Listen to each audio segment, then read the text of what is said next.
The cafeteria of the Galactic Defense Academy buzzed with the usual chaos of mealtime.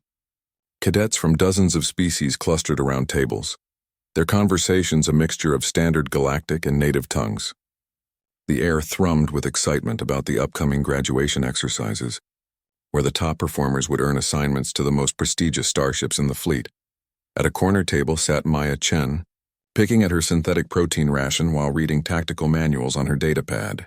Her dark hair fell like a curtain around her face, creating a barrier between herself and the world. She had perfected the art of invisibility over her 3 years at the academy. While her classmates formed alliances and competed for attention from instructors, Maya simply existed in the spaces between conversations. "Did you see Lieutenant Korak's announcement about the final exercise?" The excited whisper came from the Zentari cadet at the next table.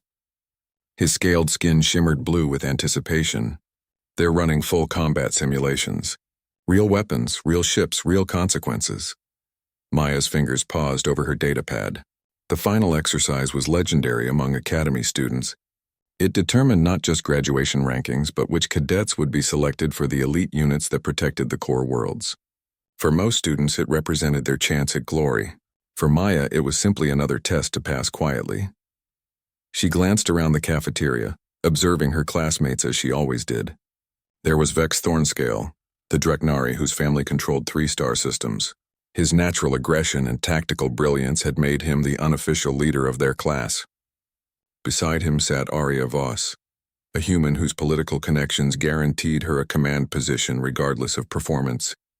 The table of Corinian twins who moved like they shared a single mind, already being courted by special operations recruiters. Maya had studied them all, learning their strengths, weaknesses, and patterns. It was easier than trying to interact with them. Her psychological evaluations always noted her exceptional observational skills and strategic thinking, but marked her down for leadership potential due to her withdrawn nature. The instructors saw a competent but unremarkable cadet who would make an adequate crew member on some outer rim patrol vessel. They weren't entirely wrong. Maya had never sought the spotlight, never volunteered for high-profile assignments, never made the kind of bold moves that caught attention. But they also hadn't noticed certain things about her performance. How she consistently scored in the top percentile on tactical assessments, while appearing to put in minimal effort. How her simulation scores improved dramatically when she thought no one was watching. How she had quietly identified and reported 17 security vulnerabilities in Academy systems, submitting them anonymously through suggestion channels. The announcement chime echoed through the cafeteria, and Lieutenant Korak's image appeared on the wall displays. The grizzled Terran officer had served in 3 major conflicts and bore the scars to prove it. His presence commanded instant silence. "Cadets, your final exercise begins in 72 hours. You will be divided into teams of mixed species composition and tasked with defending designated sectors against a simulated enemy fleet. This enemy has been programmed with tactics from our most challenging historical adversaries." His scarred face was grave. "I want to be clear about something. While this is a simulation, the skills you demonstrate here will determine your future in the Galactic Defense Force. Some of you will command fleets, others will serve in support roles, a few will wash out entirely." Maya noticed how his eyes swept the room, pausing briefly on the obvious standouts. Vex straightened under that gaze while Arya smiled confidently. The lieutenant's attention never lingered on Maya's corner. "Team assignments will be posted tonight. Equipment checkout begins at 600 tomorrow. I suggest you use the next 3 days wisely." The transmission ended, and the cafeteria erupted in excited chatter. Maya quietly gathered her things and slipped out while her classmates began forming impromptu strategy sessions. She made her way to the Academy's observation deck, a rarely visited space that offered a view of the orbital shipyards where massive vessels took shape against the starfield. This was where she came to think, to plan, to be alone with the vastness of space. Earth hung below like a blue marble, the homeworld that most humans spoke of with reverence. Maya felt no particular attachment to it. She had been born on a mining station in the asteroid belt, raised by parents who taught her that survival came from staying unnoticed by those in power. Her datapad chimed with an incoming message. "Team assignments arriving earlier than expected." Maya opened the file and felt her stomach drop. She had been assigned to Team 7, led by Cadet Vex Thornscale. The team included herself, Two Corinian twins known for their synchronization tactics, a Zentari engineer, and surprisingly, Arya Vostok was either a deliberately balanced team designed to test leadership dynamics or someone had made a mistake. Maya suspected the former. The Academy's artificial intelligence system was too sophisticated for random errors. Someone wanted to see how these particular personalities would interact under pressure. She studied the profiles of her teammates, already forming preliminary assessments. Vex would assume command and expect immediate deference. Arya would challenge him, creating internal conflict. The Corinian twins would follow whoever proved most competent, while the Zentari would focus on technical solutions regardless of politics. Maya realized she was the wild card, the unknown quantity that could tip the balance. For the first time in 3 years, her anonymity might actually work against her. Her teammates would underestimate her, dismiss her input, treat her as dead weight to be carried to victory. They had no idea that Maya Chen had spent every free moment for 3 years studying not just tactics and strategy, but the art of war itself. While they competed for glory, she had been preparing for something far more important than graduation rankings. She had been preparing for the day when humanity would need every advantage it could find.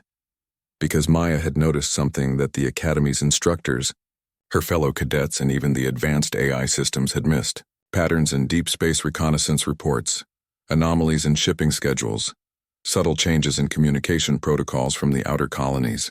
Someone was coming, and when they arrived, the Galactic Defense Force would discover that all their simulations and exercises had been inadequate preparation for real war. Maya closed her datapad and watched another massive dreadnought take shape in the shipyard's embrace. In 72 hours, she would finally reveal what 3 years of careful observation and quiet preparation had accomplished.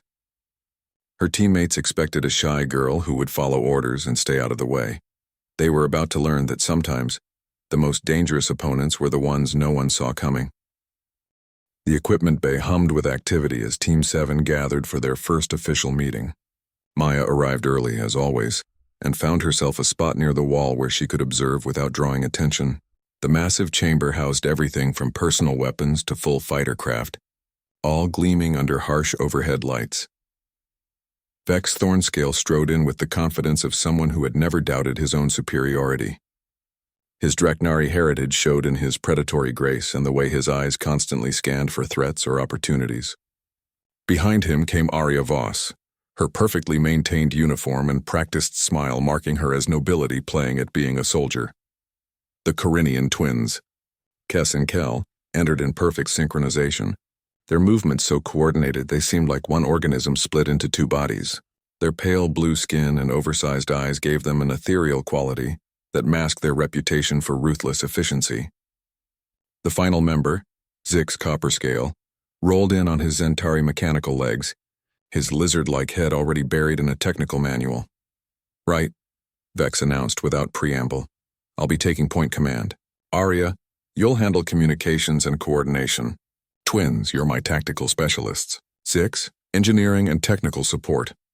His gaze finally fell on Maya, standing quietly in her corner. "Chen, you'll assist where needed." Maya nodded silently, exactly as everyone expected. Arya's smirk suggested she found the entire arrangement amusing, while the twins exchanged one of their wordless communications. Zix never looked up from his manual. "Our assigned sector is 7 Alpha, Vex continued, pulling up a holographic display. 3 asteroid mining stations, 2 merchant waypoints, and a small research facility. Primary approaches are through the Kepler Gap, or around the Meridian Cluster. Standard defensive doctrine calls for..." As Vex outlined his conventional strategy, Maya studied the display with different eyes. She saw what he missed, the way the asteroid field could mask approach vectors, how the research facility's position made it vulnerable to indirect attack, the fuel depot that could become a devastating weapon if compromised. More importantly, she recognized the sector.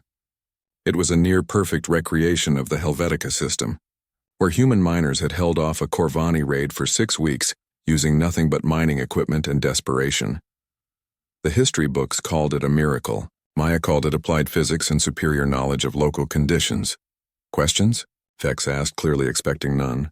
"What's our enemy composition?" Maya spoke quietly, but her question carried across the chamber. Vex blinked, apparently surprised she had a voice. Mixed fleet, obviously. Standard doctrine indicates— No, Maya interrupted, her voice still soft but somehow cutting through his bluster. What specific enemies are we facing? Corvani hit-and-run tactics? Thakari Siga doctrine? Centauri swarm attacks? Vegan systematic dismantlement? The silence stretched uncomfortably. Vex's confident expression faltered as he realized he hadn't considered that the choice of enemies would fundamentally alter defensive requirements. The briefing didn't specify, he admitted. Then we need to prepare for all of them. Maya stepped forward, her usual invisible presence suddenly occupying the center of attention. Different enemies require different responses. If we guess wrong, we lose everything in the first hour. Arya raised an eyebrow. And you have suggestions? Maya looked around the group, seeing them truly notice her for the first time. It felt strange being visible after 3 years of deliberate camouflage, but the exercise had changed the stakes. This wasn't about graduation rankings anymore. The sector layout suggests a Corvani scenario, she said, moving to the holographic display. Fast raiders, hit-and-run tactics targeting supply lines and civilian populations. Traditional defense puts our heaviest assets here, here, and here. She highlighted 3 positions around the main approaches. But Corvani commanders are adaptive. They'll probe our defenses, find the weak points, and exploit them. So what do you recommend? Vex's tone carried a hint of challenge, but also genuine curiosity. Maya manipulated the display, highlighting different positions. We make our weakness into strength. Deploy obvious defenses at the standard points, but keep our real assets mobile and hidden. When they commit to their attack, we hit them from directions they can't anticipate. Kess and Kel exchanged another of their silent communications, then Kess spoke for both of them. The mining stations have industrial equipment. Plasma cutters, mass drivers, gravitational manipulators. Exactly, Maya nodded. Mining equipment is just weapons with different targets. A plasma cutter designed to slice through asteroids doesn't care if it's pointed at a hull instead. Zix finally looked up from his manual, his large eyes reflecting newfound interest. The research facility would have experimental technology, potentially useful for unconventional solutions. Or deadly if mishandled, Arya added, but her tone had shifted from dismissive to calculating. The political implications of using civilian assets in combat could be significant. Maya met her gaze steadily. The political implications of losing civilian assets to enemy action are worse. Vex studied the display, his predatory instincts clearly engaging with the scenario in a new way. This assumes they are Corvani tactics. What if we're wrong? Then we adapt, Maya replied simply. But the beauty of this approach is flexibility. We can reconfigure for different threats without fundamental changes to our positioning. Over the next 2 hours, Maya found herself increasingly at the center of their planning sessions. Her knowledge of historical battles, combined with her understanding of unconventional tactics, provided perspectives that none of her teammates had considered. She suggested modifications to standard equipment, pointed out vulnerabilities in their initial plans, and offered solutions that leveraged the unique capabilities of their mixed-species team. What surprised her most was how readily they listened.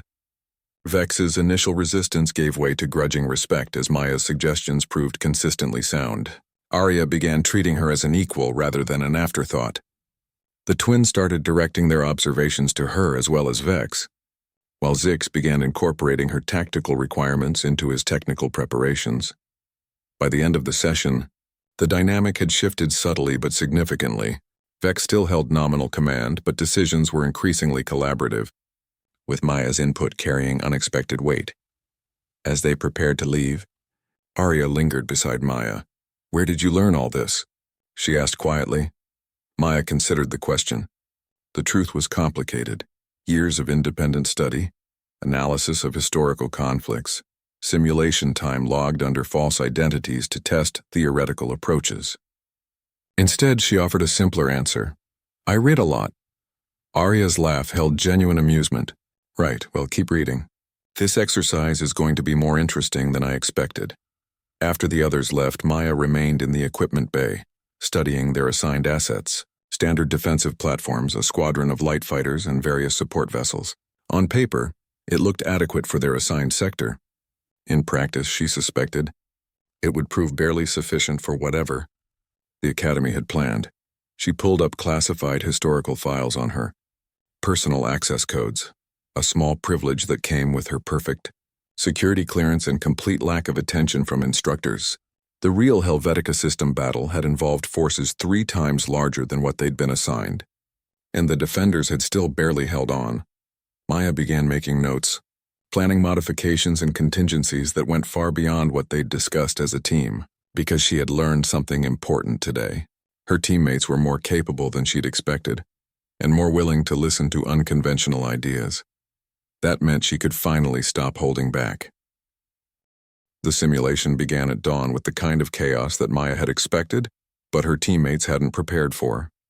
Their command ship, a modified cruiser designated as the defense platform for Sector 7 Alpha, shuddered under the impact of long-range probes from an enemy that hadn't even revealed itself yet. "Contact bearing 27 Mark IV, Zix announced from his engineering station, his mechanical legs clicking against the deck plating as he made rapid adjustments. "Energy signature suggests Corvani stealth raiders." Maya felt a grim satisfaction. Her prediction had been correct, but being right provided little comfort when facing an enemy that specialized in making conventional defenses useless. "Shields at maximum. Weapons powered," Vex commanded from the central chair. "All fighters launch and establish defensive perimeter." "Negative," Maya said quietly from her position at the tactical display. "That's what they want us to do." The bridge fell silent except for the hum of ship systems and the distant vibration of the enemy probes. Vex turned to stare at her, his Dreknari features showing the kind of controlled anger that usually preceded violence. "Explain." "Quickly." Maya highlighted positions on the tactical screen. "Corvani doctrine uses initial probes to force premature deployment of defensive assets. Once our fighters are committed to perimeter defense, their main force will punch through at an unexpected vector, while our interceptors are out of position. Then what do you suggest?" Arya asked from the communications station, her fingers dancing over control surfaces as she coordinated with the mining stations. "We let them think they're succeeding." Maya manipulated the display, showing new positions. "Deploy half our fighters in obvious defensive positions, but keep the rest hidden in the asteroid field. When they commit to their real attack, we hit them from behind." Kess and Kel spoke in perfect unison from their twin tactical stations. "Risky. If we guess wrong about their approach vector, we lose everything." "Not if we control where they attack," Maya replied. She opened a secondary display showing the mining facilities. "We make Station 3 look like our command center. Fake communication signatures, energy readings that suggest critical systems. They'll target it because Corvani raiders always go for the highest value objective first."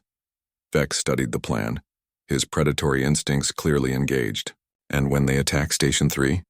"It explodes," Maya said simply. "The mining operation there extracts volatile compounds. A carefully timed overload will take out anything within 50 kilometers." The silence on the bridge was different this time. Maya could feel them reassessing not just her plan but her entire approach to warfare. Arya spoke first. "That's actually brilliant. And completely ruthless." "It's necessary," Maya replied. "The simulation parameters allow for acceptable losses. Better to sacrifice one station than lose the entire sector." Zix's large eyes reflected the tactical displays as he ran calculations. "The explosion would definitely eliminate any attacking force, but the timing has to be perfect. Too early and they abort. Too late and they escape with valuable intelligence." "I can handle the timing," Maya said with quiet confidence, "but I need control of the mining station systems." Vex hesitated, and Maya understood why. She was asking for operational authority that technically belonged to him as team leader. In any normal exercise, such a request would be denied automatically. But this wasn't normal anymore. "Do it," he decided. "Arya, transfer mining station control to Chen. Twins, prepare the fighter ambush. Zix, I want every sensor focused on detecting their main force." Over the next hour, Maya orchestrated one of the most complex deceptions she had ever attempted. She rerouted power through Station 3 to create the energy signature of a major command facility, established false communication protocols that suggested critical strategic planning, and even arranged for fake personnel transfers that would convince enemy intelligence that important officers were stationed there. Meanwhile, the Corvani probes continued their harassment, testing response times and defensive capabilities. Maya watched their patterns, noting the subtle shifts that indicated reconnaissance preparation for a major assault. "They're almost ready," she announced, Energy buildup suggests they're powering weapons for a full strike. All stations report ready, Vex confirmed. Fighters in position, station prepared for detonation, sensors tracking enemy movement. The attack came with the sudden violence that characterized Corvani tactics. 6 heavily armed raiders dropped out of stealth and accelerated toward Station 3, their weapons already firing. At the same time, 3 more ships approached from a different vector, clearly intending to exploit the distraction. Now, Maya shouted. Station 3 vanished in a fireball that lit up half the sector. The explosion caught 4 of the 6 raiders, vaporizing them instantly, and sending the remaining 2 tumbling through space with critical damage. The second wave of attackers found themselves facing the hidden fighters, who emerged from the asteroid field like vengeful spirits. Enemy force neutralized, Kel reported with satisfaction. All primary objectives secure. But Maya was already studying new sensor readings, her expression grim. That wasn't their main force. It was another probe, just larger than the first ones.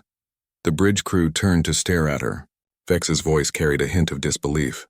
You're saying we just faced a reconnaissance in force? Corvani tactical doctrine, Maya confirmed, pulling up historical records. They'll sacrifice significant assets to gather intelligence before committing their primary fleet. What we just faced was designed to test our capabilities and identify our real defensive positions. Arya's face had gone pale. How long before the real attack? Maya checked the chronometer and ran quick calculations. 20 minutes. Maybe 30 if we're lucky. Then we're dead, Zix said bluntly. We used half our defensive assets in that engagement, and they know our capabilities now. Not necessarily, Maya replied, her mind racing through possibilities. They think they know our capabilities, but they only saw what we showed them. She began manipulating the tactical display again, highlighting new positions and strategies. We have 2 advantages they don't expect. First, they think Station 3 was our command center, so they believe we're operating from a backup facility with limited capabilities. Second, they assume we used standard human defensive doctrine. And we didn't? Vex asked. Maya's smile was sharp and completely without humor. We used Corvani doctrine against them. They'll expect us to fall back to defensive positions and try to minimize losses. Instead, we're going to attack. The plan she outlined was audacious to the point of insanity. Rather than waiting for the enemy to choose the time and place of engagement, they would use their remaining fighters and 2 modified mining ships to assault the Corvani staging area. While the enemy was preparing for a careful siege, they would face a desperate all-or-nothing strike that violated every convention of defensive warfare. The mining ships aren't warships, Kel pointed out. No, Maya agreed, but they're equipped with industrial equipment that's more dangerous than most weapons if used correctly. Plasma mining arrays, gravitational manipulators, matter conversion systems. In the right hands, a mining ship becomes a strategic asset. In the wrong hands, it becomes a tomb, Arya added. Maya nodded acknowledgement, which is why I'm going to pilot one of them personally.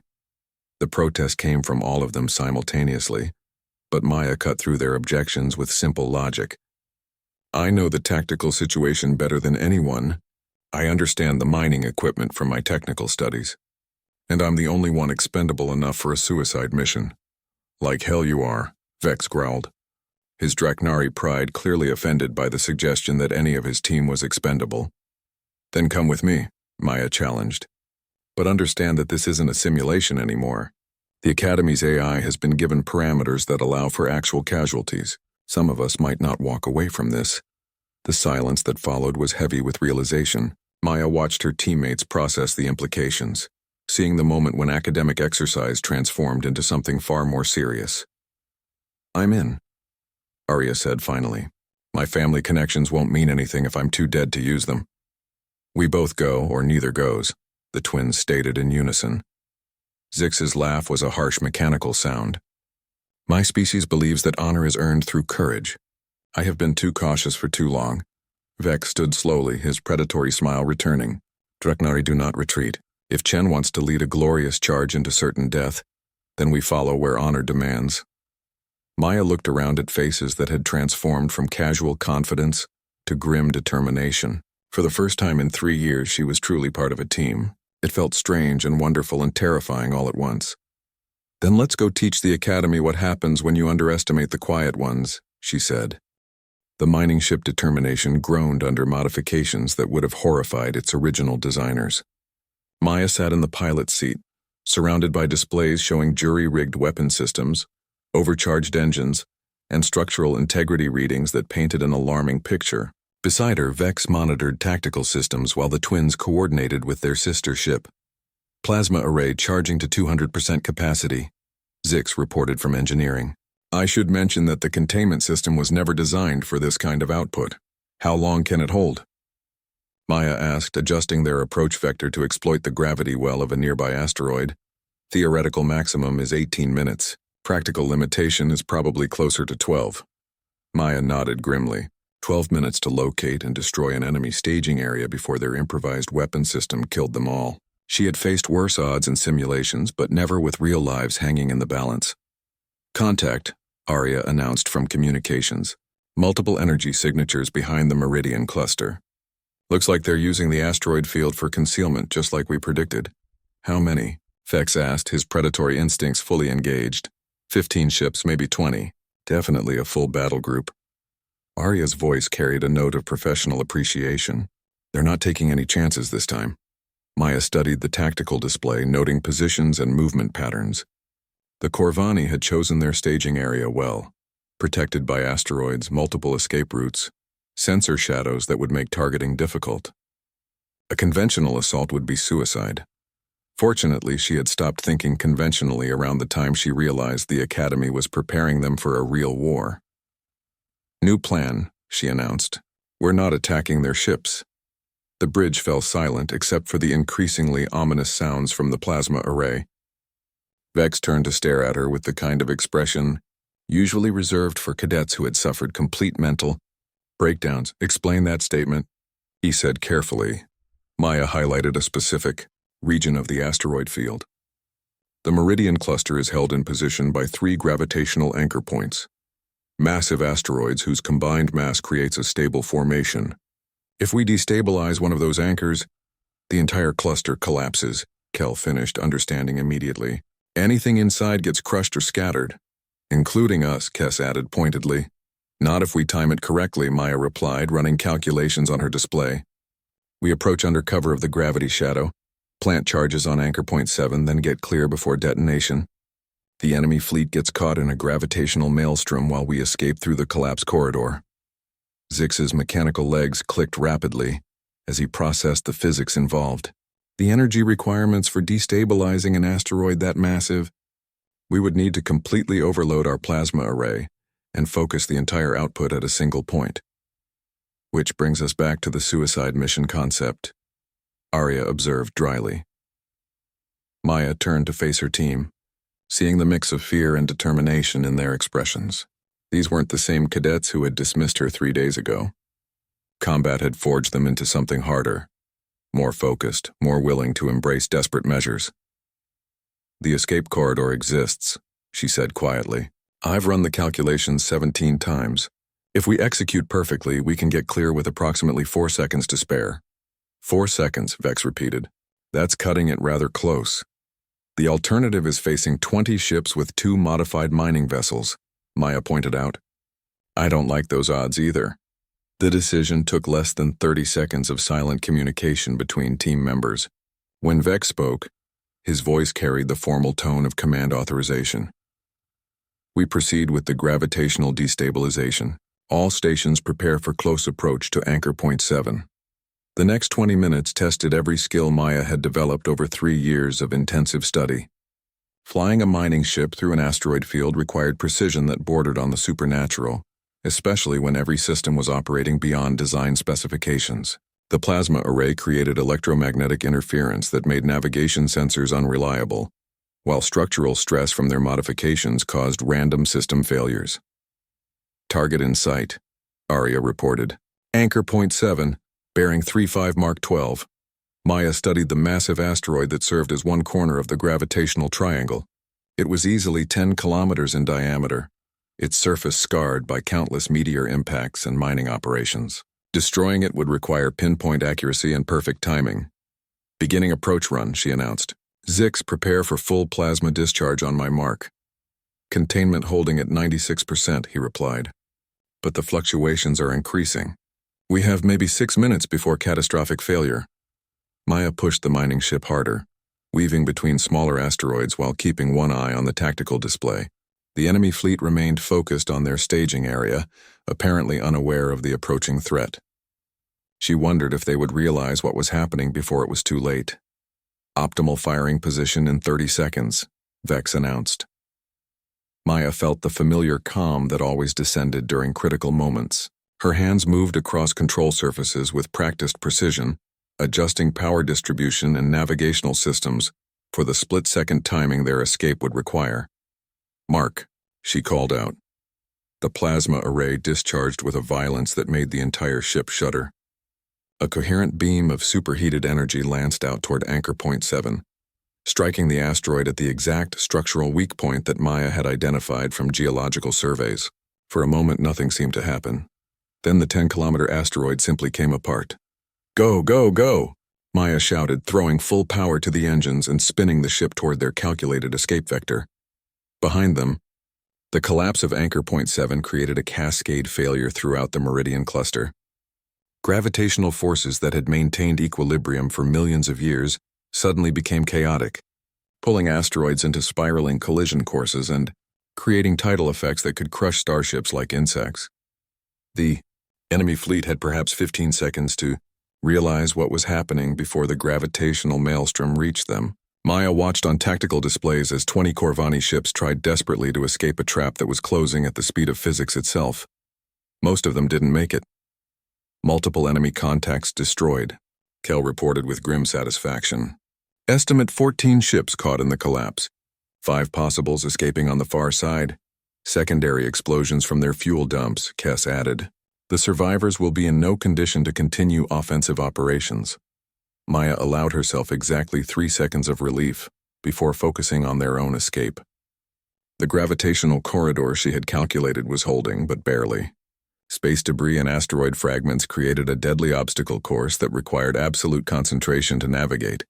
"Clear of immediate danger," she announced as they emerged from the collapsing cluster. "Setting course for Sector 7 Alpha." "Chen," Vex said quietly. "Yes?" "That was either the most brilliant tactical maneuver I've ever witnessed or the most insane." Maya considered the statement carefully. "Probably both." Arya's laugh carried a note of hysteria. "The Academy is going to have some very interesting questions about our tactics report." "Let them ask," Maya replied. "We completed the mission objective with minimal friendly casualties and maximum enemy losses. Everything else is just details." But even as she spoke, Maya knew that nothing would ever be the same. Her 3 years of careful invisibility were over. The recording systems on Academy ships captured everything, and what they had just accomplished would be analyzed, discussed, and undoubtedly distributed throughout the command structure. For better or worse, Maya Chen was no longer the quiet girl that no one noticed. The question was whether the attention would help or destroy everything she had been working toward.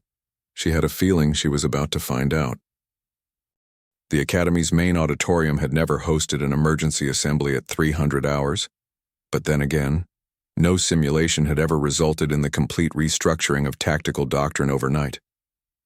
Maya sat in the back row surrounded by her teammates, while every instructor, administrator, and senior officer on the station filled the seats around them. Admiral Sarah Reyes, Commandant of the Galactic Defense Academy, stood at the central podium with an expression that revealed nothing. Her silver hair gleamed under the harsh lights, and her weathered face showed the kind of calm that came from decades of making life-and-death decisions. "Ladies, gentlemen, and beings of all species," she began, her voice carrying easily through the chamber. "We are here to discuss the events of Exercise 7 Alpha, specifically the actions of Team 7 under the command of Cadet Vex Thornscale."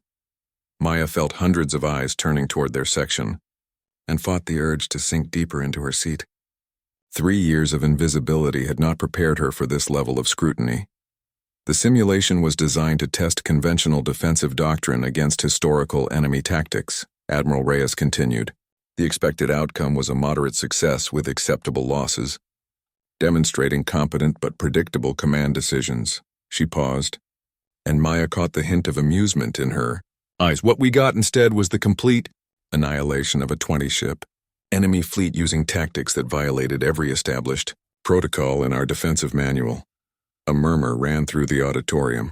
Maya could hear fragments of conversation from her classmates, expressions of disbelief and admiration mixing with obvious envy. Near the front, she spotted Lieutenant Korak shaking his head with what looked like professional appreciation. The recording of these events has been reviewed by our Tactical Analysis Department, Strategic Planning Division, and several very confused xenopsychology experts trying to understand how a human cadet developed Corvani-level strategic thinking, the Admiral said. Their conclusions are interesting. A holographic display activated above the podium, showing the final moments of the asteroid collapse and the destruction of the enemy fleet. Maya watched herself pilot the mining ship through impossible debris fields while coordinated plasma discharges tore apart celestial bodies. "Cadet Chen," Admiral Reyes called out, and Maya felt her heart stop. "Please join me at the podium." The walk down the auditorium aisle felt like the longest journey of her life.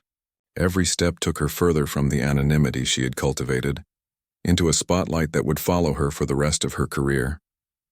By the time she reached the stage, her hands were steady and her expression calm, but inside she felt like a mining ship operating beyond safe parameters. "Cadet Chen," the Admiral said when Maya stood at attention beside her, "according to your psychological evaluations, you demonstrate minimal leadership potential and prefer to avoid high-pressure situations. How do you reconcile that assessment with what we witnessed yesterday?" Maya chose her words carefully. "Admiral, the evaluations were accurate based on the data available to the evaluators. I prefer to avoid unnecessary attention and work better when others underestimate my capabilities. And you consider the complete destruction of a superior enemy force to be subtle? I consider it effective, ma'am. The enemy was neutralized with minimal friendly casualties and no long-term strategic compromise of our defensive positions." Admiral Reyes studied her for a long moment. "Walk me through your tactical reasoning, Cadet. From the beginning." Maya took a breath and began explaining her analysis of the exercise parameters, her recognition of the Corvani tactical patterns, and her decision to use conventional enemy expectations against them. As she spoke, she watched the faces in the auditorium shift from skepticism to attention to something approaching awe. The gravitational destabilization was not included in any tactical manual, Admiral Reyes observed. "No, ma'am. But the physics were sound and the strategic value was clear. Sometimes the best solution exists outside established doctrine." "Indeed." The Admiral turned to address the auditorium. "Ladies and gentlemen, what we have witnessed is the emergence of what our xenopsychology department terms innovative adaptive intelligence. The ability to synthesize disparate information sources, recognize patterns that others miss, and develop solutions that transcend conventional thinking." Maya felt a chill as she realized where this was leading. The Admiral's next words confirmed her fears. "It is also exactly the kind of thinking we will need in the coming months, because the simulation parameters for Exercise 7 Alpha were not randomly generated. They were based on current intelligence regarding an actual threat approaching our outer territories." The auditorium erupted in shocked conversation. Maya stood frozen as the implications hit her like a plasma discharge. Her pattern recognition, her analysis of shipping schedules and communication protocols, her growing certainty that something was coming. It had all been correct. The enemy force that our teams faced yesterday was a tactical simulation of advance, scouts from what intelligence designates as Contact Alpha. Admiral Reyes continued once order was restored. "Long-range sensors detected their probe ship 6 months ago. Analysis suggests the main fleet will arrive within the next year." Maya felt the weight of every gaze in the chamber. Her teammates looked stunned while instructors were frantically taking notes and making calculations. Near the front, she spotted several officers wearing the insignia of strategic planning, their expressions grim with newfound understanding. "Cadet Chen," the Admiral said quietly, "your psychological evaluations also noted exceptional pattern recognition abilities and an unusual tendency to study historical conflicts in detail. I'm curious about your assessment of our current defensive preparations." This was the moment Maya had been dreading for 3 years. The question that would force her to reveal just how much she had learned, how deeply she had analyzed the Federation's strategic weaknesses, how clearly she could see the disaster approaching. "Admiral, our current doctrine assumes enemies that think like us," she said finally. Contact Alpha appears to represent something different. Their probe patterns suggest tactical thinking that incorporates elements from multiple species we've encountered, combined in ways that don't match any historical precedent. Meaning they've been studying us longer than we've been studying them, and they've learned from every conflict we've fought. They know our weaknesses better than we know theirs. The silence that followed was heavy with implications. Maya could see the strategic planners mentally revising their assessments, while combat veterans processed the idea that their experience might be inadequate preparation for what was coming. "Your recommendations?" Admiral Reyes asked. Maya looked out at the auditorium full of her instructors, classmates, and future colleagues. 3 years ago, she had been a nobody from an asteroid mining station, invisible and unnoticed. Now she stood at the center of attention, holding knowledge that could determine the fate of entire star systems. "We need to stop thinking like the Federation," she said clearly. "Our enemies have adapted to fight the Federation. If we want to win, we need to become something they haven't prepared for." And what would that be? Maya thought of her teammates, of their willingness to embrace desperate tactics and unconventional solutions. She thought of human mining crews holding off Corvani raiders, of asteroid miners becoming combat pilots, of quiet observers becoming strategic architects. "We need to become human again," she said, "not Federation citizens following Federation doctrine, but humans fighting the way humans have always fought. Unpredictably, desperately, and without regard for what others consider possible." Admiral Reyes smiled, and for the first time since this nightmare began, Maya saw hope in her expression. "Cadet Chen, report to strategic planning at 0800 tomorrow. It seems we have work to do." As Maya returned to her seat amid thunderous applause, she realized that her 3 years of careful preparation were finally over. The real test was about to begin. 6 months later, Maya stood in the command center of the newly constructed Strategic Defense Station Aurora, watching displays that showed the approaching edge of Contact Alpha's main fleet. The facility buzzed with activity as officers from dozens of species coordinated the most ambitious defensive operation in galactic history. Everything had changed since that night in the Academy auditorium. Maya wore the insignia of a newly created rank, Strategic Architect. That placed her outside the normal chain of command but gave her authority to requisition resources and coordinate operations across multiple sectors. Her team had been expanded to include specialists from every major world, but the core remained the same 5 cadets who had once been assigned to defend a simulated mining station. Long-range sensors confirmed fleet composition. Arya reported from her position at the Intelligence Coordination Station. Her expertise in communications had evolved into something approaching telepathic coordination between defense forces scattered across 3 star systems. 237 ships, including vessel types we haven't seen before. "Tactical analysis?" Maya asked, studying the 3-dimensional display that showed enemy positions relative to their defensive network. "They're using modified Federation formation doctrine," Vex replied from his command station. His natural aggression had been channeled into coordinating strike forces that operated using principles he'd helped develop. "But the modifications suggest they've adapted to counter our standard responses." Maya nodded grimly. Contact Alpha had proven to be exactly what she'd feared, an enemy that had studied Federation tactics and developed counters for every conventional approach. Their probe attacks over the past months had systematically tested defenses, analyzed responses, and gathered intelligence with an efficiency that bordered on the supernatural. "Status of the mining consortiums?" she asked. "All 17 asteroid belt operations report ready," Zix announced from his engineering coordination center. His mechanical legs had been upgraded with combat modifications that made him look more like a war machine than a cadet. "Industrial equipment has been modified according to specifications. Plasma cutting arrays, gravitational manipulators, and mass drivers are all operating at combat readiness." Maya allowed herself a moment of satisfaction.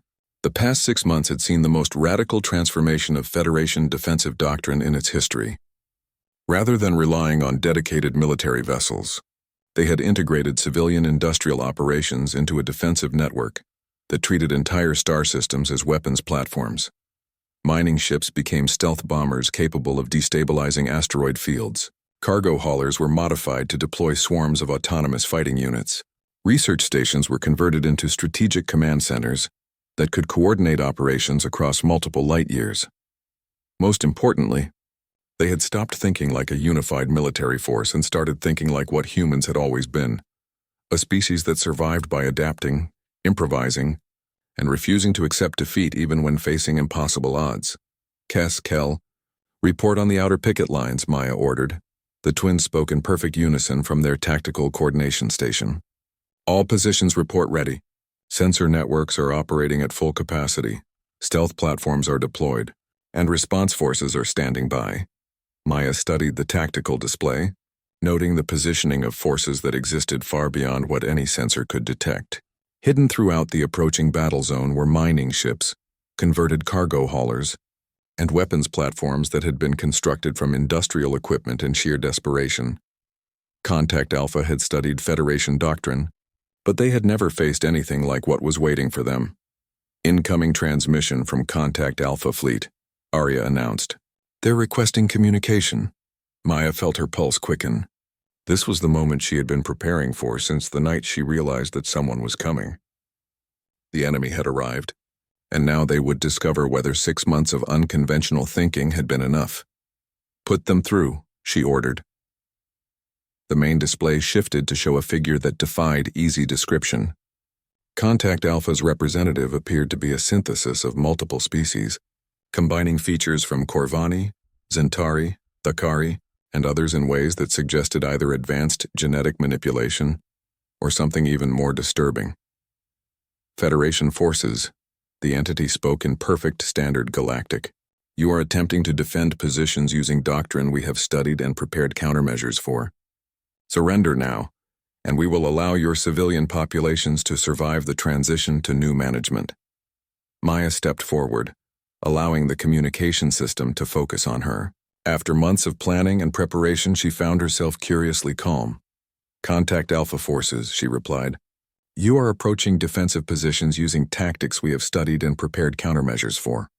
Withdraw now, and we will allow your fleet to survive the transition to strategic irrelevance. The entity's expression shifted, showing what might have been surprise. You believe your Federation defenses can stop a force that has adapted to every tactic you possess? No, Maya replied calmly. But we stopped being the Federation about 6 months ago. What you're facing now is something your intelligence gathering didn't prepare you for. And what is that? Maya smiled. And for the first time in her life, the expression held nothing but predatory confidence. Humans fighting the way humans fight. Unpredictably, desperately, and with complete disregard for what you consider possible. She cut the transmission and turned to her team. Around the command center, officers from dozens of species waited for orders that would determine the fate of civilizations.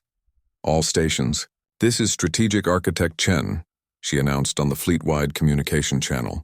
Contact Alpha believes they understand our capabilities because they studied Federation doctrine. They have analyzed our formations, our weapons, our standard tactical responses, she paused, looking around at faces that had become as familiar as family over the past months.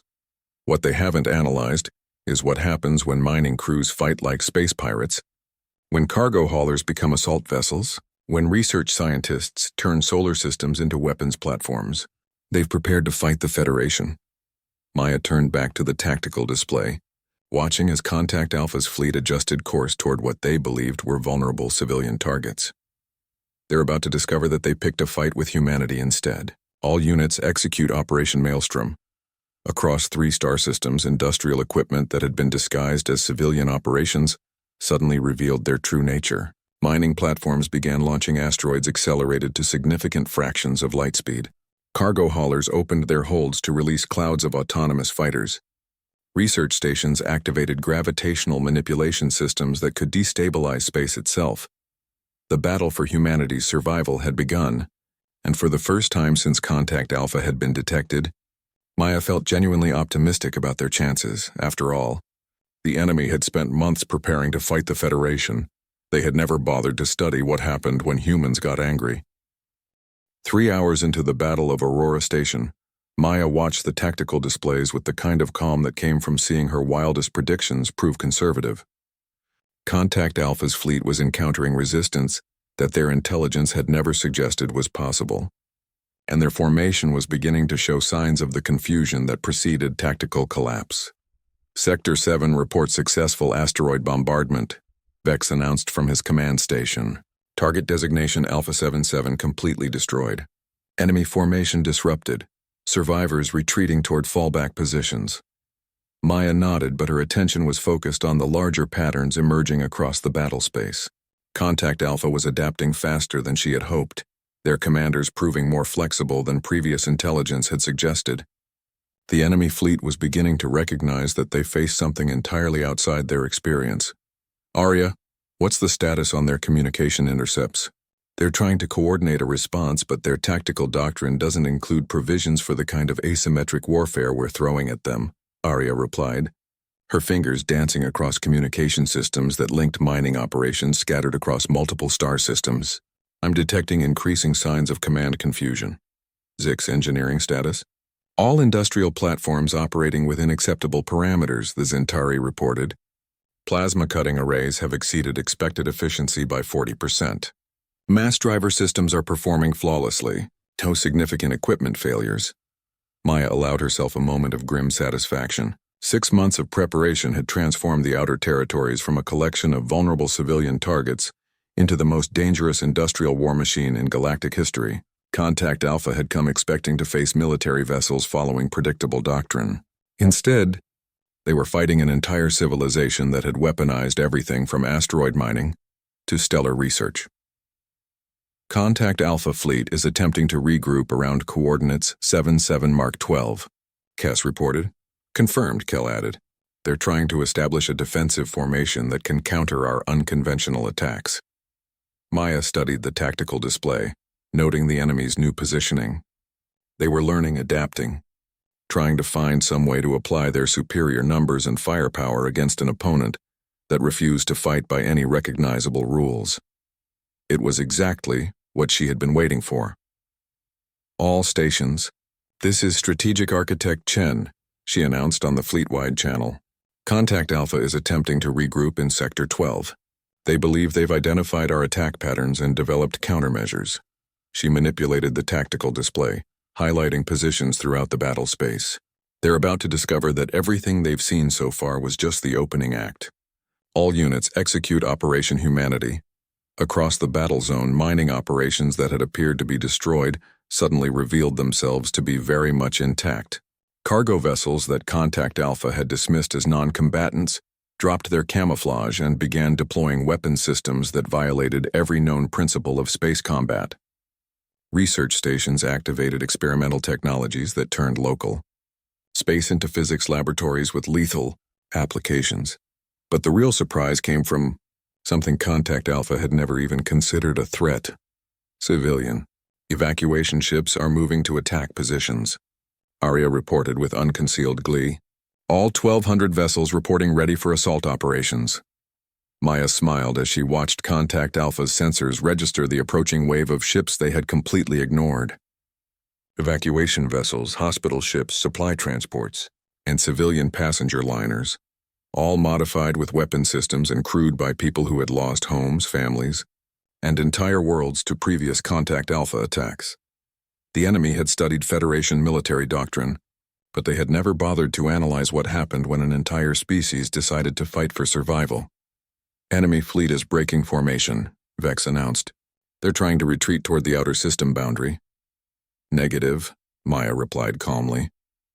Arya, activate the containment field.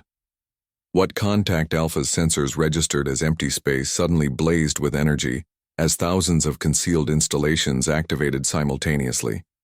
The experimental gravitational manipulation systems that had been disguised as routine research operations revealed their true purpose, creating a barrier that made faster than light travel impossible within a volume of space larger than most star systems. Contact Alpha's fleet found itself trapped in a battle zone where the laws of physics had been selectively modified by an opponent they had catastrophically underestimated.